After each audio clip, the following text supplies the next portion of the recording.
আসসালামু আলাইকুম। স্যার বাড়ি কোন জায়গা? আমার বাড়ির নবীগঞ্জ চাচা। নবীগঞ্জ। জি নবীগঞ্জ। জি। তো তোমার সমস্যা কিটা? আমি স্ক্রিনে করলাম মাজন সাহেব, স্ক্রিনে করে 4 বছর আসলাম ঢাকা পঙ্গু হাসপাতাল মাজন। অক্সিজেনের মাধ্যমে আমি বগলের দম আছে 3 মাস পাইব মাজন। অক্সিজেনের মাধ্যমে আমি বগলের দম দেওয়া 3 মাস পাইব। ওই সময় আমার বউরমনি পাকছে মাজন, পুরো বোন? বউ পাকছে মাজন। তোমার বউ বাইক গেছে কি? জি। ও, এখন তুমি চলো কি লেখা কোন রাখো?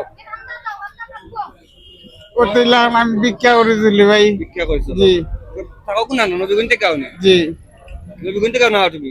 জি। আমি ডেইলি না মাজন। ডেইলি আও না? জি না, এখন ঠান্ডার মাঝে যে যাইতে গেলে বাইক দিলা। ওতে এখন যাই নাকি মাজন। এখন যেই বাইক। জি যাই হোক আমি কি তোমার দেই এখন না জি।